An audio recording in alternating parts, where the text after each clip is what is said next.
I thought it was interesting coming out of the session that you've just come out of, where the debate was on about whether CEOs, whether board members should be remunerated or not. And I thought there was, there's this wonderful job going that many of you have applied for, to be the chairs and the board members of your non-profit organisations, where you need to be able to have terrific skills, take on your shoulders huge responsibilities, stay there for a long time, bring all your skills to the place, and don't earn any money for the benefit of it. It's the nature of the non-profit board, and it's a job that many people in the commercial world don't really understand why people join up non-profit boards to do that.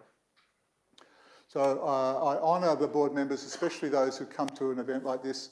When I do understanding financial reports training, I often work with board members who come along who try and learn about financial management and financial reporting, and it's a huge effort and a huge give back to the community to come to that training. So I honour the work that you do. Of course, board members come to the board to do good work, to make an impact, to change people's lives. More often than not, they sit in a lot of meetings, spend a lot of hours considering financial and other reports, all with the risk of trading whilst insolvent and possibly carrying the legal liability of the organisation. I think that it's important to consider that boards really have the opportunity to become high-performing boards and to take away some of the risks, and also hopefully some of the boredom and some of the treacle-based detail of being on a non-profit board. So I want to talk a little bit today about what a high-performance board can do and how the obstacles to being a high-performance board can be reduced or swept away. The high-performance board's purpose, the only purpose really of a board, is to make decisions. That's what boards are there to do. If you're going to board meetings month after month and no decisions are being made, I suggest that it's probably not the most high-performing board that you can have. To make good decisions, organisations need good information. And anybody who went to the game last night will know that my hero up there, Mick Malthouse, who has a board in front of him, probably didn't have enough good information to make very good decisions at that game. For those of you who don't know anything about AFL, sorry, can't help you there. So good decisions come from good information, and good information is uncluttered, it's timely, it's accurate, and it's efficiently delivered. So those are the criteria for good information to be delivered. It needs to be understandable, it needs to be timely, and it needs to be readable and understandable by a huge variety of board members, irrespective of their training, irrespective of their background, their language preference. The board needs to be able to understand and interpret good information in order to make good decisions. And therefore, all members of the board need to participate in that decision-making process and in the business of the board.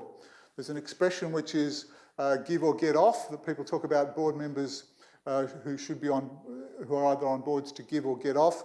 We prefer the expression participate or part, kind of faking it a bit. But the intention is, if you're not there participating in the board meeting, there's really no point for you to be there, and you should make way really for somebody who's prepared to participate and who's prepared to be active in the decision-making process of the board. So I'm interested to talk to you about how we can maximise the participation today, and how the high-performing board can use tools, software and other resources to improve its participation and decision making. So I'm going to hand over to Noni, who's the process queen in our company, because all I can do is just stand up here and talk. So given it's an afternoon session and you've been in session all day, we thought it would be great to put some breaks in this 45-minute session and get you to talk in pairs, or the person behind you, because we're going to get you to shout back into the whole group what has been your experience of a high-performing board. And if you can identify one or two characteristics that if you have experienced a high-performing board, you would say were the characteristics of that board. So Morri's given some suggestions about what he defines as a high-performing board. So if you could turn to the person next to you or the person behind you, and it's a minute each, just to say what are one or two characteristics of a high-performing board. So you obviously cuddle up now.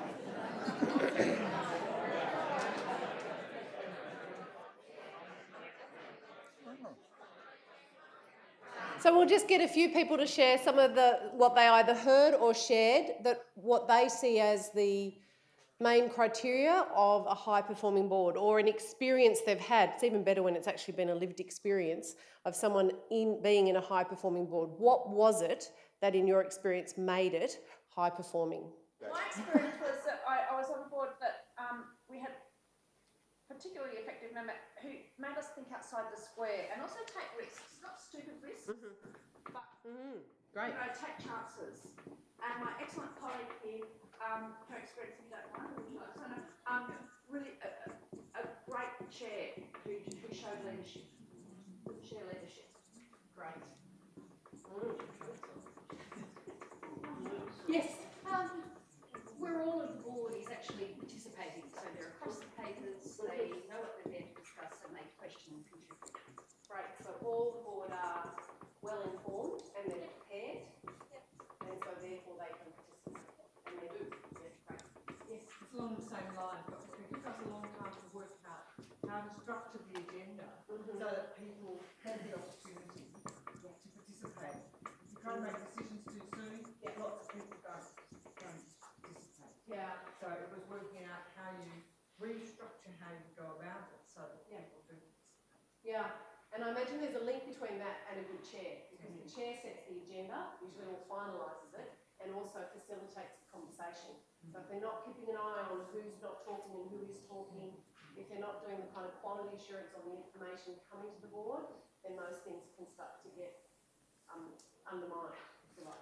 Yeah, great. Others? Yes? I think it's the detail of information that you get to be able to make the decision. Sometimes you get a lot of fluff, but you know, you need those, the dashboard or the snapshot information as well as the drill down to go along with that, to give you confidence in your decision. Yeah, great. Yes? Where numbers permit, forming subcommittees to share in the workload. Great. Yep. So some delegations, if there's scope for that in the scale of the board. Any others? Yes. It's a bit basic, but the board should be united. So if there's any sort of personal agendas or politics, a better process in place to sort of clear those out, Right. so that we can agree on the significant items and the processes. Yes, Makes a big fantastic. difference. Yeah, it can be so grievances and conflicts, and so a board that's united is a more effective board. But inevitably conflicts, you want conflicts in a way. I mean, it's decision making, it's participation, it's different views. So obviously you want to assume there's going to be times of conflict. And so what are some mechanisms to help reduce the negative impacts of that, and also the timeliness? It can take up a lot of time if the board's not getting on with it. Okay, a couple more and then we'll move into the next bit. Yes? If you've got committees of the board, then having external representation on it, invite experts and people externally to come in, bring a balance and bring some expertise into your decision making. Great. And that's quite, so bringing external people in, particularly with subcommittees.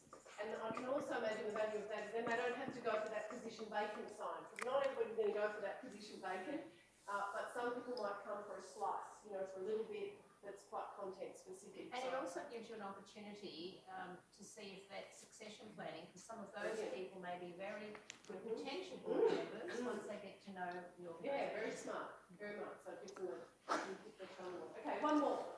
Yes. Go for it. Along similar lines, we talked about the fact that they need to actually protect their relationship with one another. Right. To know one another and where they're coming from and their basic needs. So relationship is and we thought that they actually need to care about the organisation, not just about the governance of the institution. Or their own agenda or their vision. It's really important to care about the whole of the organisation. Yeah, great. So sort of care factor needs to be very high around the mission, presumably, and the vision.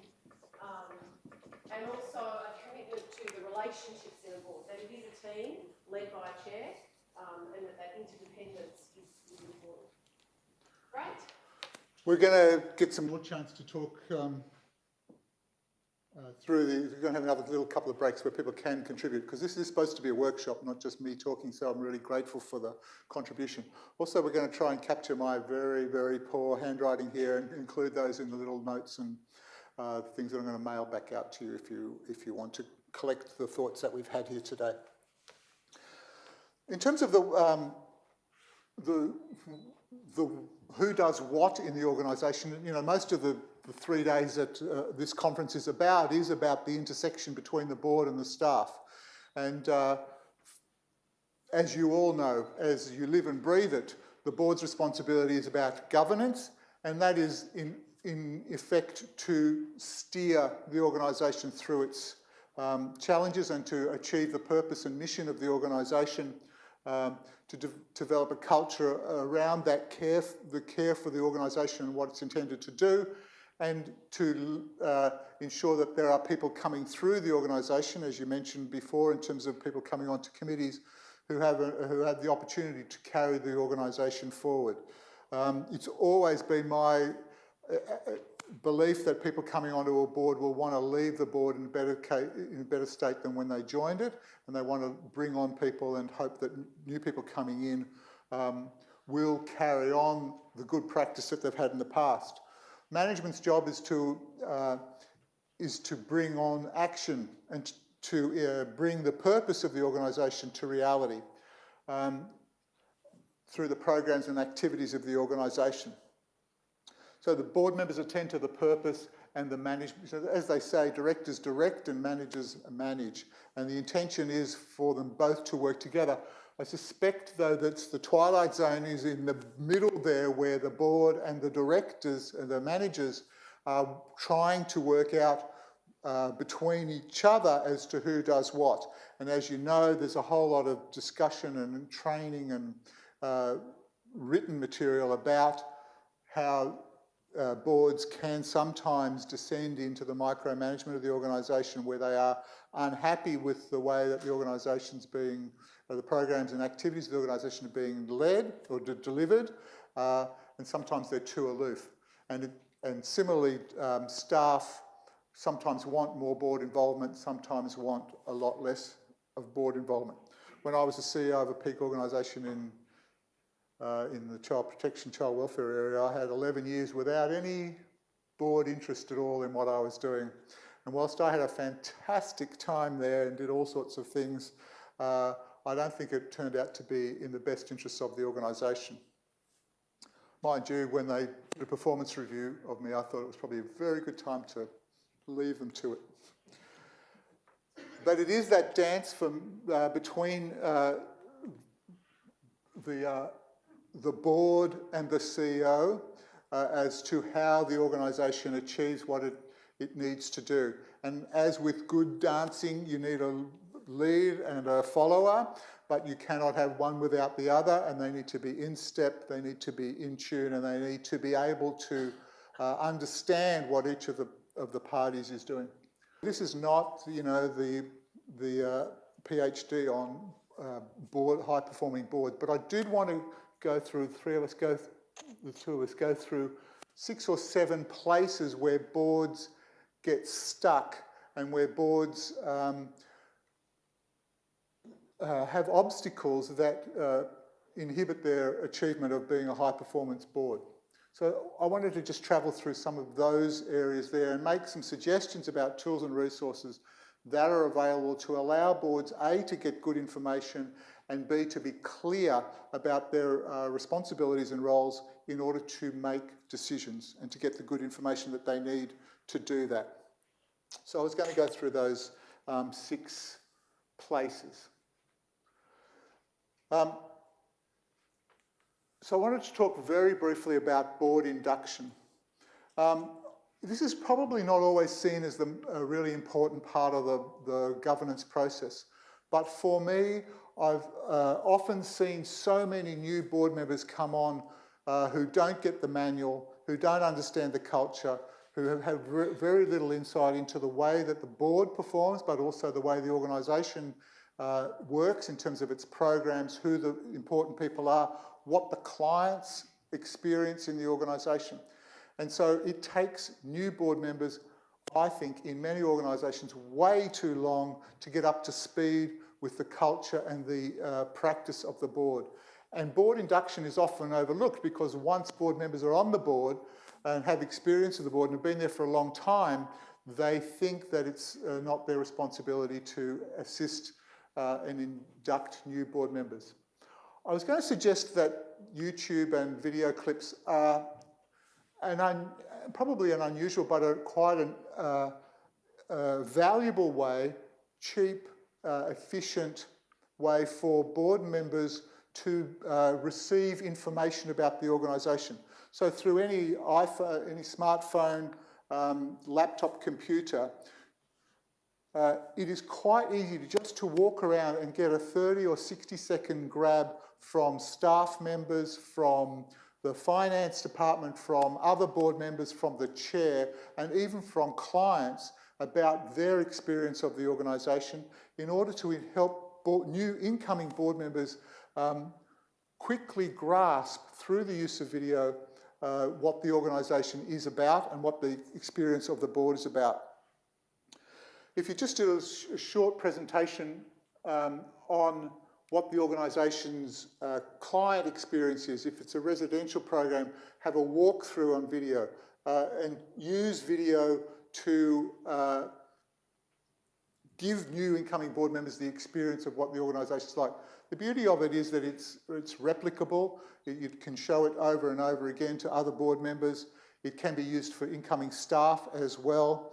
And providing new incoming board members with a manual about the organisation's policies and procedures and its history and so on is rarely read and is often considered the beginning of a stultifying process for board members.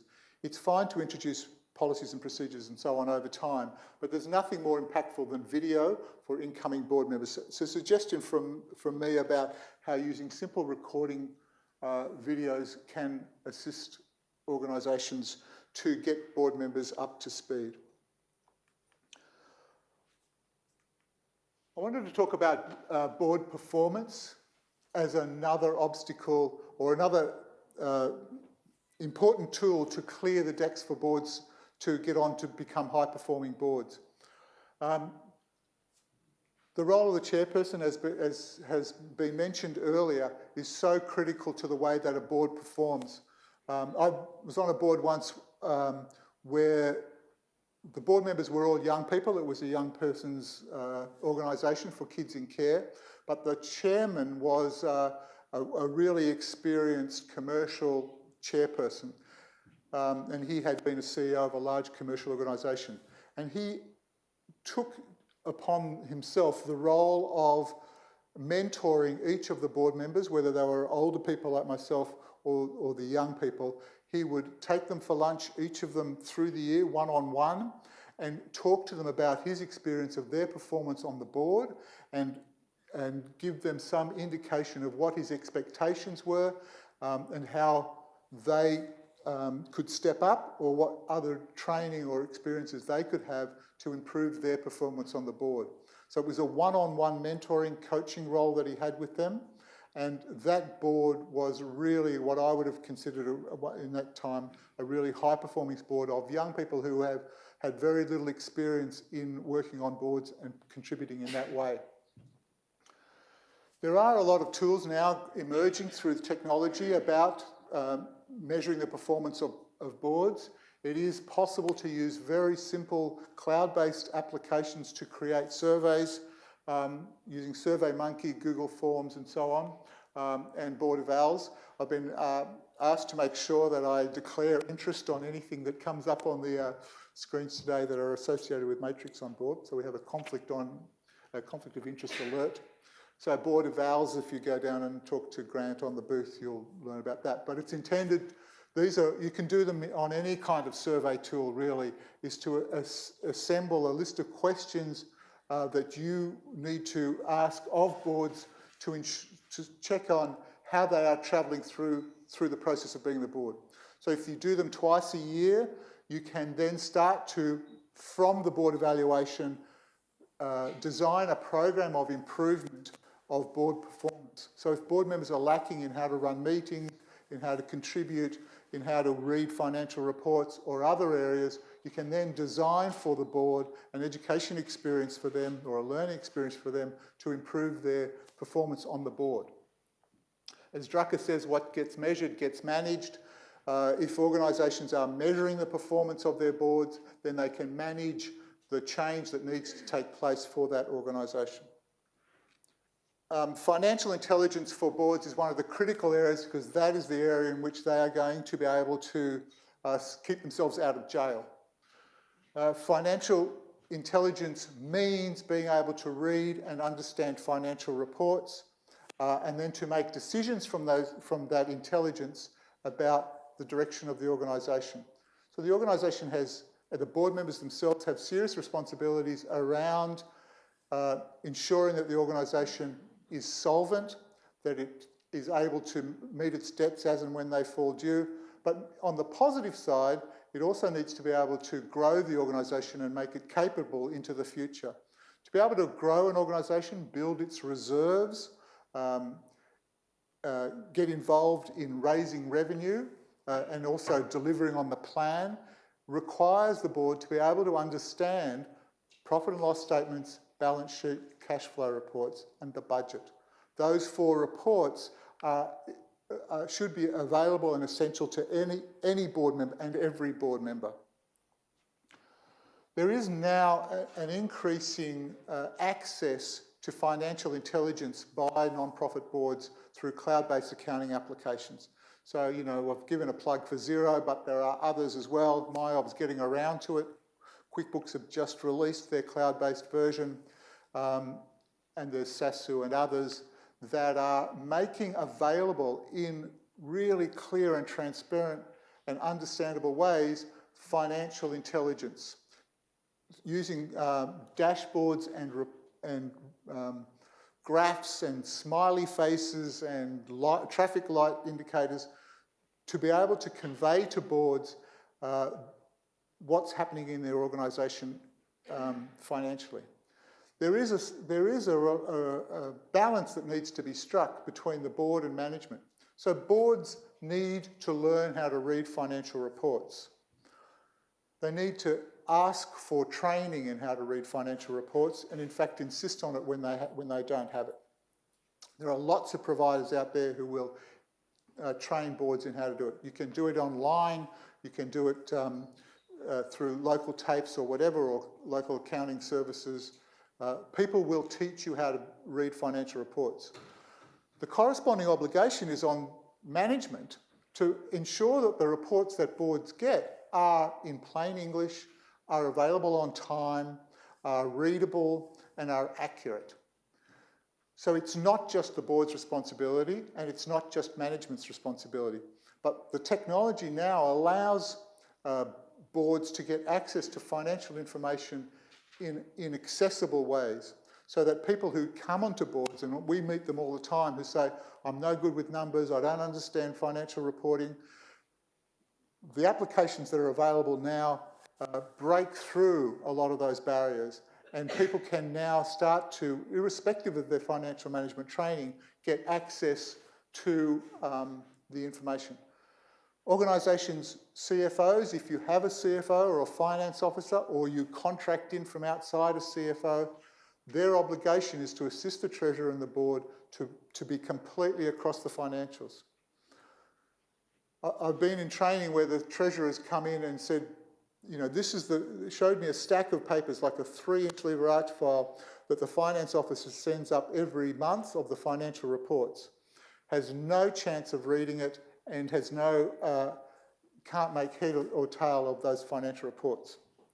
I told him that when I was the CEO of my peak body, the one that didn't performance manage me until my last year there, I would send board reports like that up all the time, because if I didn't want the board to know what was happening in the organisation and its financials, I would make sure that the amount of information that they got around the financial was so overwhelming that they just looked at the pile and then just deferred to anything that CEO suggested. That was the old Morri. Now we're completely across the financial intelligence for organisations and trying to make transparent to boards now the information that's in their financial reports, because good information leads to good decisions, and you cannot make good decisions about an organisation's future without good financial information. So I'll get you now to have a chance to contribute to what sorts of tools and resources you might have had that made a difference for you. So yeah, we'll get you to go into pairs, maybe meet someone else that you haven't already spoken to, because a big part of these conferences is also networking. I'm really keen to hear examples that you've got of where your board has introduced, it might only be one thing that's made a big impact around those issues of getting good information to enable decision making, to enable participation, some of the other characteristics you've already picked up on what makes a high-performing board. You think about those characteristics, and we want you to think about one thing that's been done in a board that you've been in or are currently in that's had a big impact on enabling that, on enabling greater performance. You can think of one thing that's made a big impact. So share it with the person next to you or behind you, introduce yourself, and again we're going to give an opportunity to share it back in a big group. But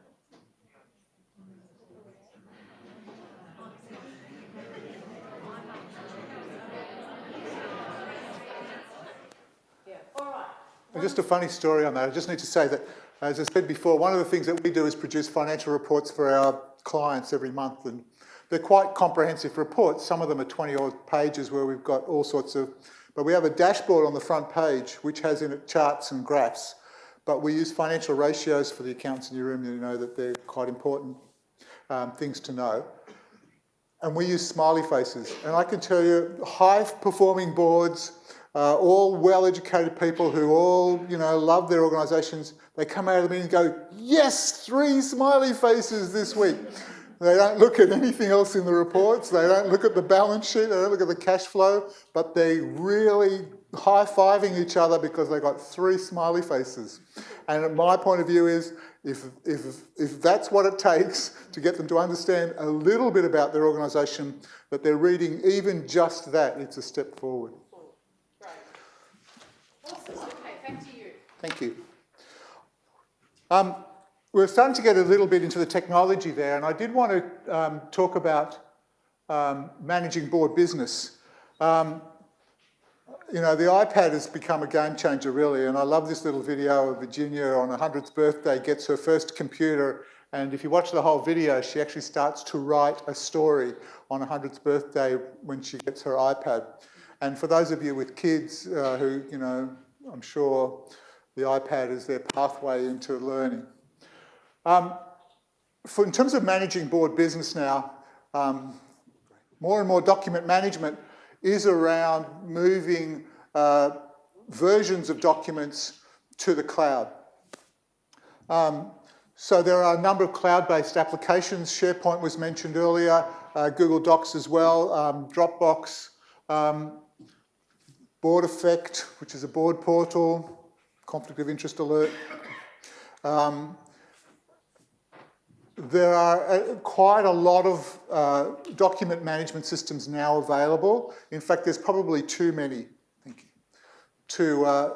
You need to now start employing consultants to make decisions about which ones you're going to use. But we're really talking about a game changer for boards being able to access their documents anywhere, anytime, on any device. So BYOD, bring your own device, is now becoming the new thing where board members can come to board meetings with their laptops, their iPads, their Androids, their smartphones, and still be able to access the board documents wherever they are on any device that they have. We've got a lovely client who prepares their board papers. I've been in her office prior to the board meeting, and she has assembled 14 white lever arch files. Her staff photocopy 14 sets of documents. They go through, they page number them, they put little yellow post-it notes on each of the 14 documents. It is a 2 to 3 day labour of love by 2 to 3 people to produce their board papers. They then get packaged up, couriered to each of their board members who are regionally based in New South Wales. And then those people come to a board meeting in Sydney and go through and some of them forget to bring the board papers with them. Some of them, the dog ate the board papers. And, you know, and I've had conversations with her trying to quantify the cost of this process. And because of the way that organisation works, they don't measure that cost. So they're more than happy to keep doing that. There is kind of a little secret thing where the board members like to come to Sydney to shop. And so they keep bringing board members together to Sydney. But in terms of the document management side of it, there is huge resistance by the CEO, I would say, in the implementation of a new and upgraded process of board management, because she particularly is IT averse. For most high-performing boards now, there is a clear transition to producing electronic documents and to being able to access them anywhere, anytime. In terms of the capacity of enlarging the pool from which boards recruit, if you're going to look for seriously high-performing board members, whether they come from commercial or the not-for-profit space, they're going to expect access to board documents in a high-quality format whenever and wherever they are. So do not overestimate the technology. It is not just about the gadgets. It's about the business of looking after the board documents in order to be able to access it. Oh yeah, the COR. In terms of communication platforms, we talked earlier about how board members can now start using technology to meet in a virtual place. This has been a breakthrough, the availability now of communication platforms that allow board members, particularly those that are dispersed, and particularly for the access for board members who are home-based for a whole lot of reasons, who are unable to access board meetings that are located at the offices of the organisation. For people with disability or people who are carers, for young people or for people who work in remote places, being able to participate in board meetings virtually is a huge breakthrough and increases the pool of board members tremendously now, that allows people who for whatever reason weren't able to attend centre-based meetings, other than to go shopping, increases that pool and allows boards now to be more selective and invite talented board members who for whatever reason aren't able to attend centre-based meetings. Again, the software is available. Google Apps was mentioned, so they have Google Hangouts, Skype, GoToMeeting. The beauty of Google Hangouts is not only do you get to see all your colleagues, but you actually get to get them to wear funny hats, and the Google Hangouts has an effects page which allows you to entertain yourself and your colleagues by having them wear costumes and masks and so on. Which I can always tell when I'm meeting with our managers around the state, when they start breaking out the devil's horns and the applause Google effects that come with the Hangouts, I know that I've lost control of the meeting. But, you know, Skype, GoToMeeting, there are a whole lot of platforms now that all have different features. Again, you need to start to make some decisions about cost versus features versus technology that's available and platforms. But there is choice now, whereas before there was no choice to do that. I wanted to briefly mention Nomad Meetings because for me, this little service developed by this guy, Nigel, has found a niche in a market where he works with non-profit boards to transition them to the virtual meeting place. So this is not a plug. I mean, I've got no interest in Nigel's business, but it is about how there is emerging, for me it's an example of how there is an emerging group of services now starting to make things easy for boards to do their business. And this, you know, it's becoming more difficult to actually to object to some of the tools and resources and skills that are out there to help board members become high-performing boards. So this guy works on a one-on-one basis with reluctant board members and walks them through the process of moving from a face-to-face meeting to an online meeting place. And he does it with small committees, and he does it on the phone first and then in the virtual place. And because in the sector, a lot of the board members, probably no more than the commercial, but a lot of board members are reluctant in some cases to take the step into the technology. People like this guy coming on to help board members move to the virtual space. And then after they've done it for a while, realise how easy it is and how they could probably never have gone back to it. I did want to mention virtual assistants because of the increasing use now of external contractors, whether they're offshore or they're somewhere else. So there is a huge market now out there between people who are offering their services as contractors and people who are seeking to acquire contractors. And these contractors in the worldwide market can assist boards, for example, in the transcription of board meeting recordings, to actually transcribe the whole board meeting to text, or to in fact operate as a virtual assistant in the boardroom to assist board members to prepare minutes, prepare agendas, and get into the detail of running those meetings. I just quickly did a snapshot today. So Odesk, there are 3 or 4 different platforms now that offer this worldwide virtual marketplace, and I did a search on virtual assistant, and you'll see there are 28,785 contractors who would describe themselves as virtual assistants out of a pool of 400,000. They offer their rates from everything from $8 in this example to $3.33 and so on. So they offer their rates because it is a marketplace. And if you can filter the search from virtual assistants worldwide to virtual assistants in Australia, you still get 185 contractors who are Australian-based, who are prepared to act as an assistant to an organisation or an individual to help them manage the business of being on the board. So I mentioned Odesk because, as well as Elance and other marketplaces, there is an increasing now use of people who want to work and who don't necessarily need to have to travel to work to do that. Our social media was run by a woman, Emily, we presented Connect Up for 2 years.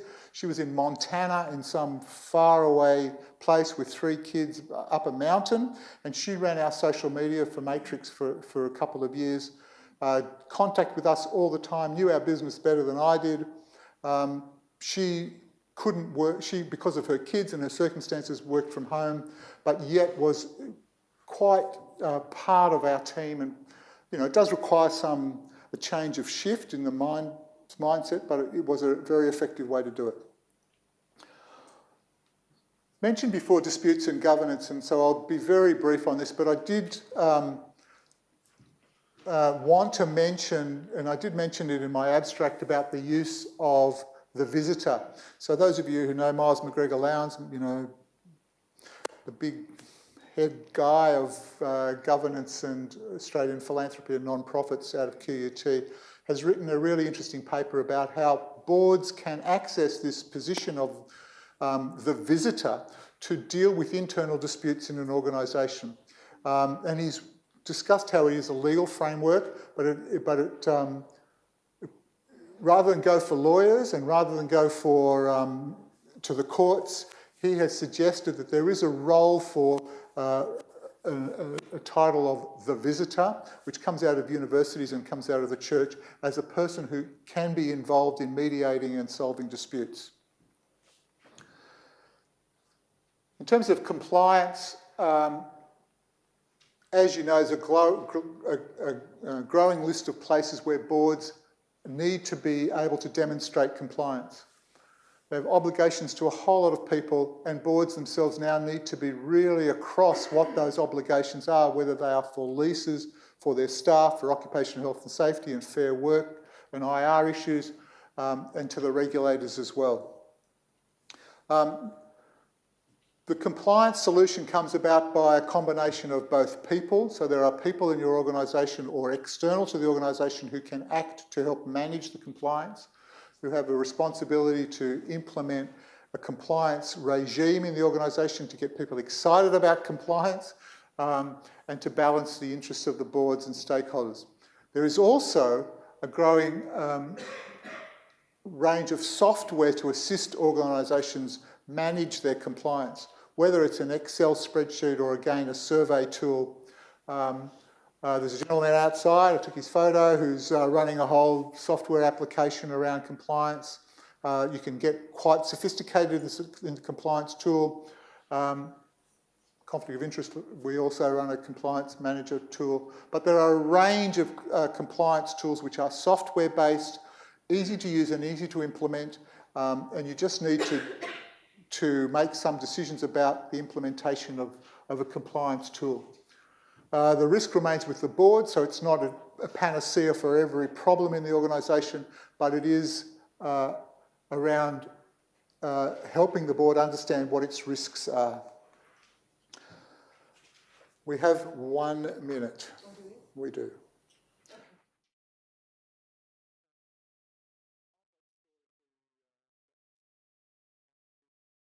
Okay, ladies and gentlemen, I don't want to keep you from your dinner. Remember, as my dad says, the fish stinks from the head, which is always a good motto for being on the board. Opportunity for you to lead a culture of change in your organisations through being awesome board members. Thank you very much for your participation in the session.